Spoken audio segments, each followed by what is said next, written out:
So, Jono, it's a Thursday night, the last Thursday night of training before a match day for the season. This is the first time in ages since you've done one. You volunteered to do it this time. What's the special occasion?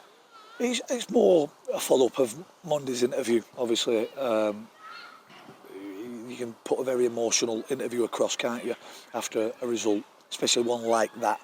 I think it was the right thing to do. I think I spoke from the heart. I think I was very disappointed for the staff, for the supporters, for the owner, for the chairman, for everybody, for all you guys that weren't on the football pitch. I was very disappointed.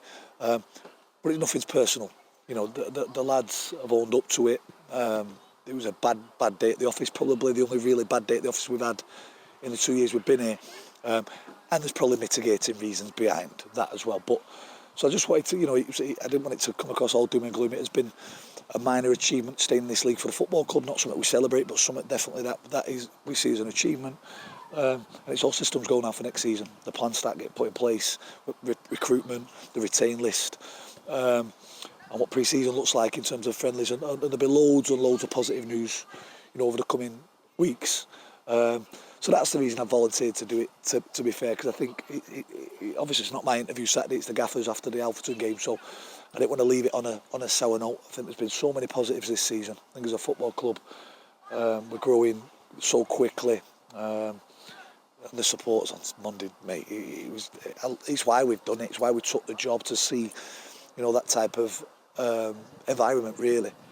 So we're looking forward to the game Saturday, last game of the season. Looking forward to the end of the game to get to shake all the supporters' hands, and then obviously we've got our award night, if you want to call it that, straight afterwards in the club. I was going to say I think the main thing is you want to give credit to the fans that have been home and away all season. With it being the last game of the season, you want to treat them to something, don't we? Of course you do. And it's that big thing about most clubs.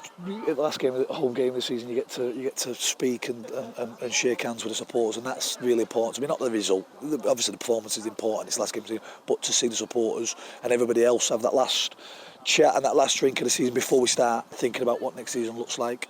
I was going to say, we've taken a while to get this interview out of the way because you've been speaking to some of the players in and around it. Obviously, you've mentioned the retain list. That'll be probably out within the next few weeks or so.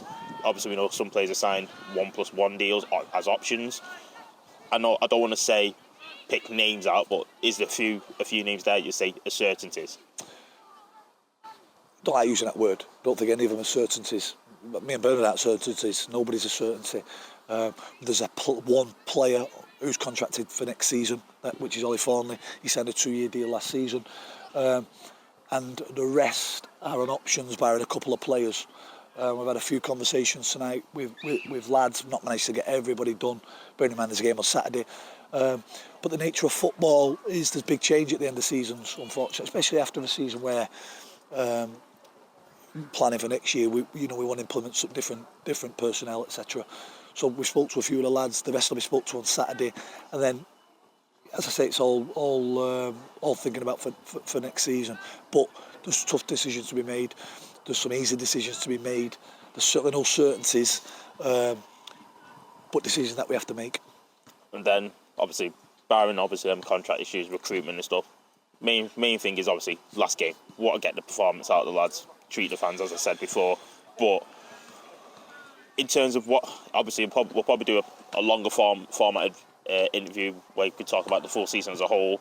Maybe even on the podcast, you might even join that and talk about it there. But quickly now, your brief description of the whole season. Started hard. I've said this many a time, and they sound. I just people in the know around the football club. But we had an incredibly tough pre-season with injuries. Ollie Thornley, Nicky Adams, Willem Tomlinson, all picked up injuries, all left the football club without kicking a ball. And it scuppered massively our recruitment plans because two of them were central midfielders when we didn't recruit a central midfielder, or couldn't get the one that we wanted to get, who's now in the building. We signed Finn Sinclair-Smith to go head-to-head, toe-to-toe with Jude Ebor on that left-hand side. We lost Finn without kicking a ball, and then Jude got injured for the season. This is all before the season started. So it was a tough start from being able to get any sort of consistency to carry over the momentum from last season. Maybe a bit of naivety from our part that we thought we could just get through it. We couldn't, but we stuck together and managed to pick up some decent results. Probably had the worst day in the club's history with the passing of our chairman Paul, and I think that lingered over, and still does, to be fair. I think that lingered for a long time. That was a dark cloud over the stadium, the club, for a good few months, and as I say, it's probably still there now, because something like that just doesn't go away. He was our friend, a man we loved, respected, and that's played a huge part. But I thought the way we bounced back just before Christmas, and then since Christmas, again similar, but the injury crisis has never really picked up. You know, lads like Ollie Thornley was in the team here last year, was only played a quarter of the season. It's been a big problem to us. So lads have been playing that position. Signed lads on loan. Lucas Weaver comes in, looks an unbelievable player, all to take him back straight away. So anytime we put plans and ideas down, that'd hopefully take us through the short term, we're scuppered immediately as well. And it's just been one of them seasons that we've never experienced before. So a lot of new things happen to us as well. The aim is and will be to establish ourselves as a National League club, a National League North club, and we've managed to stay up this season despite all them tough times, with some great performances, great results, one-off results like the Scunthorpe, Hereford results.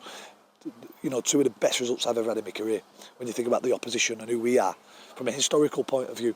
So there's been good times, a few lows, obviously staying up being the biggest achievement.